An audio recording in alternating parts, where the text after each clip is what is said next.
Muy buenas tardes, hermanos y hermanas en Cristo. Hoy es lunes 25 de mayo y ayer estuvimos celebrando la fiesta de Pentecostés. Un día después, que es hoy, estamos celebrando a la Santísima Virgen María como Madre de la Iglesia.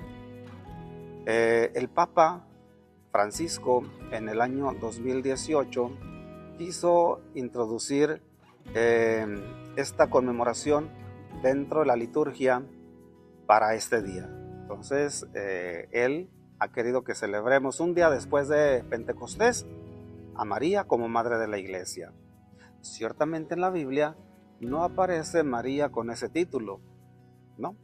Mas, sin embargo, la experiencia de la comunidad, los primeros cristianos nos hacen ver cómo había una relación muy estrecha entre la Virgen María, la Madre de Jesús, y la comunidad cristiana, la iglesia que Jesús instituye. De manera que el Papa Juan Pablo II, con anterioridad, y antes de él muchos obispos y papas han visto a María en una estrecha relación con la iglesia, una relación que se puede decir que es maternal.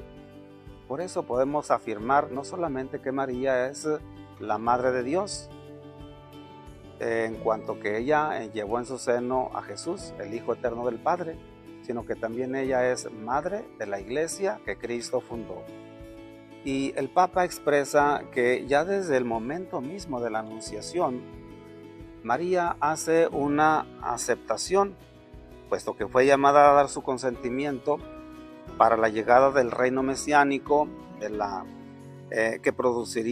se produciría con la forma de la iglesia. Entonces, María habría de ser la madre del rey que los profetas anunciaban, un rey mesiánico.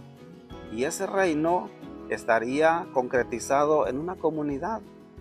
De modo que al decir sí en el momento de la anunciación, al aceptar en sus entrañas y en su corazón al Verbo eterno, él estaba marcando ya el inicio de la obra mesiánica y con ello el inicio de una comunidad que se llama iglesia.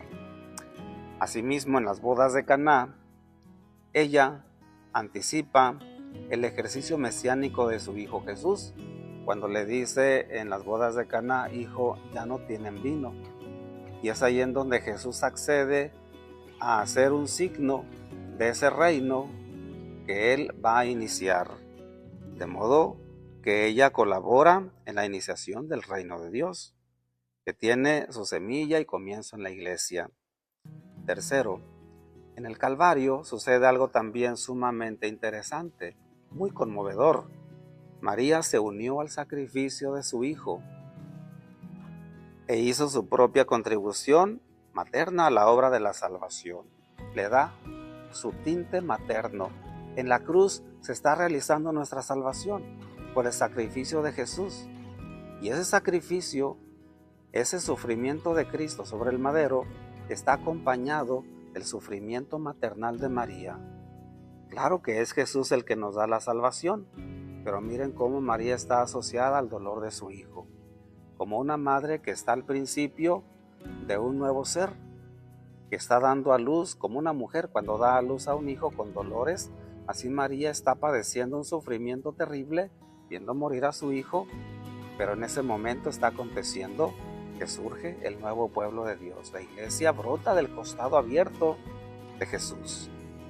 Cuarto, justamente en ese momento es en el que Jesús, siendo crucificado, ve a su madre que está ahí, junto al discípulo que él amaba, y le dice a María, su madre: mujer, he ahí a tu hijo. De manera pues que ahí se empieza a dar una relación con el discípulo amado, que en ese momento es una persona definida, Juan, el discípulo, el apóstol. Sin embargo, en Juan estamos reflejados todos los que estamos llamados a creer en Jesús, a ser discípulos también. Y dice el texto que desde ese momento el discípulo se la llevó a su casa. Nosotros también la hemos llevado a nuestra casa, la hemos aceptado como nuestra madre, porque hemos creído en Jesús, porque somos sus discípulos. Ahora bien, esto pues se puede constatar en la medida en que el libro de los Hechos de los Apóstoles nos dice que María estaba junto a esa comunidad cuando Jesús les dice: no se separen de Jerusalén hasta que se cumpla la promesa del Padre. Ellos estaban reunidos todos los días para la oración, y la Sagrada Escritura nos dice que María estaba juntamente con ellos, de manera que aun cuando Juan se la llevó a su casa y había ya una relación muy cercana entre María y el discípulo, en estos textos se nos dice que la relación no era exclusiva de Juan, sino que esa relación cercana estaba ya dándose entre María y la nueva comunidad de creyentes. De esa manera pues se establece una relación maternal entre María y la comunidad cristiana recién nacida, entre la iglesia. Ahora, ¿cómo se convirtió María en madre de la iglesia? ¿Cómo fue que se fue dando todo esto?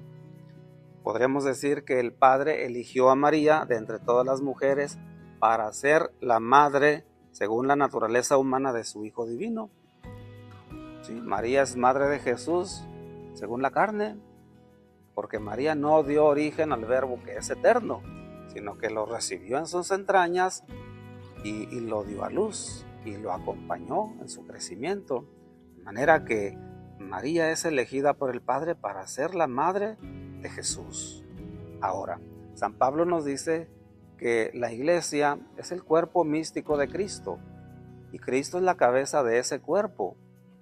De modo que si María es la madre de Jesús, en consecuencia podríamos decir que es también la madre de su cuerpo místico, que es la iglesia. El que da origen en el orden humano al Salvador del mundo es ella misma la que está presente en el origen de la iglesia, pueblo de Dios. La carta a los Hebreos, por su parte, nos dice cosas muy interesantes.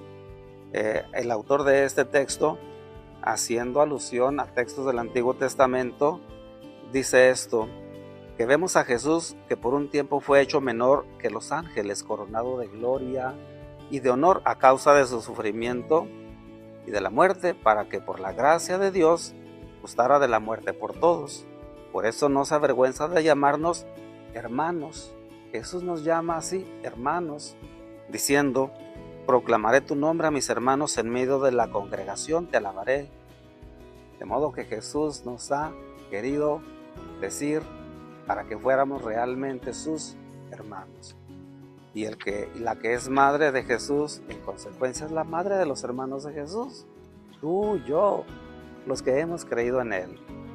De manera pues que esta hermosa conmemoración nos invita a descubrir el papel que María desempeña en su relación con nosotros, que somos la iglesia, a lo largo de la historia, como una madre que acompaña, que educa, que anima, que consuela, que nos comunica su fe, que nos instruye con su ejemplo.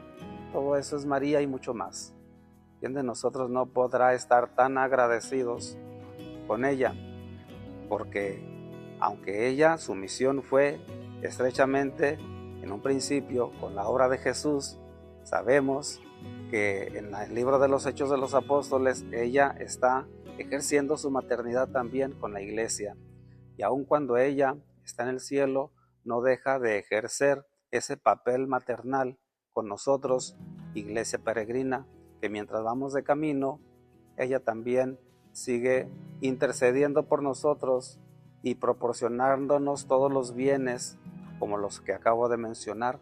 Nos anima, nos consuela, nos da ejemplo, nos impulsa, y como en las bodas de Caná también nos dice: hagan lo que Él les diga. Eso es María. Qué bello es saber que su papel maternal está vigente y es en favor nuestro. La bendición de Dios Todopoderoso, Padre, Hijo y Espíritu Santo les acompañe siempre.